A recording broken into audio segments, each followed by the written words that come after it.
I think what's very important here is the way in which so many of our um, responses uh, can turn into vicious cycles. And the difficulty we have as humans is not so much that we encounter certain arousal states, but that we get stuck in vicious cycles that keep us stuck in those arousal states. So that in the context of what you're talking about, let's say we have an injury around feeling abandoned that happened in childhood, and we're in a current situation where something's happening symbolically in our relationship where we're starting to feel abandoned and we're starting to freak out. We're starting to react like, oh no, here it is, here's coming.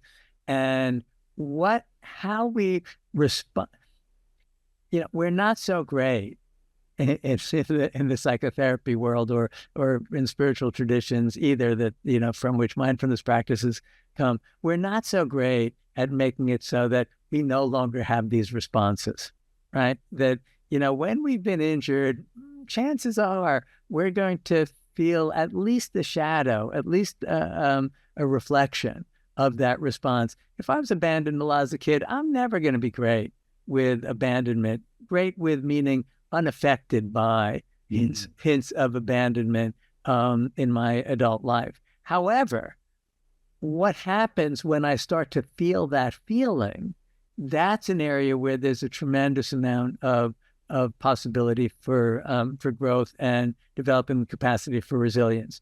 If I can feel that abandonment feeling, and I can develop the capacity to be with that, to open to it, to feel how that feels in the body, to recognize that, oh yeah, this is that, oh yeah, it's that childhood feeling again. Here we are. Yeah. I mean, all that happened was, my boss didn't respond to the email, but, here it is, and if I can develop what Marshall Linehan, who developed dialectical behavior therapy, would call distress tolerance, the ability to be with the uncomfortable feeling and not feel compelled to do something to get it to stop immediately, well, then I can be quite resilient, and it's not likely to have such a long tail. In other words, it's not likely to get caught, to lead into a vicious cycle that I'm going to get stuck in. So quite concretely, with mindfulness practices,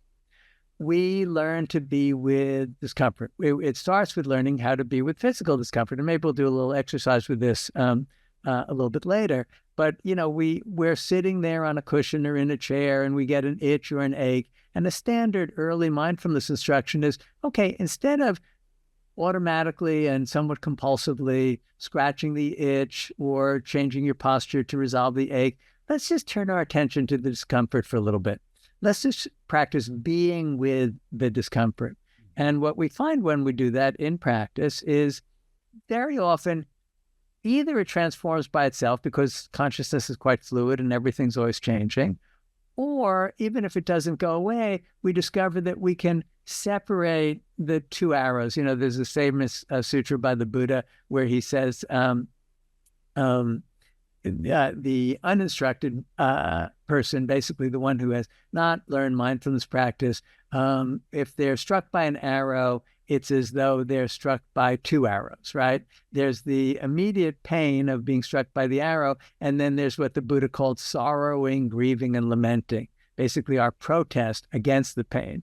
And they says, the suffering is so magnified because there's not only the original pain, but there is this secondary level of pain as well.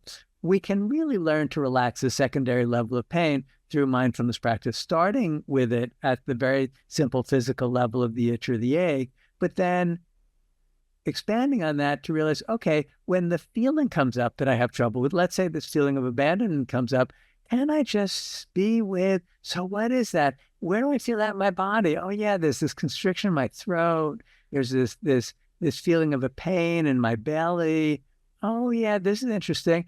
I can actually breathe with and be with these sensations. And almost inevitably when we do that, especially with one of these traumatically related, memory related, visceral responses that we have, when we just stay with it, almost always it'll transform at a certain point. And that gives us tremendous confidence that, oh, I don't have to be so afraid of this. Maybe I don't have to structure a life around avoiding the possibility of abandonment or even symbolic whiffs of abandonment, because I can be with this. I can open to this.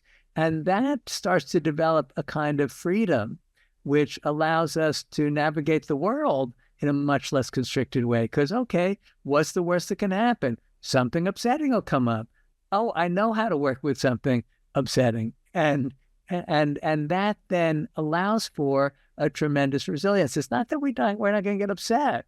We'll get upset, but we won't be so afraid of being upset, and we won't get so stuck in it, because when we start to fight it and need to avoid it and try to shut it down, then we really compound our misery.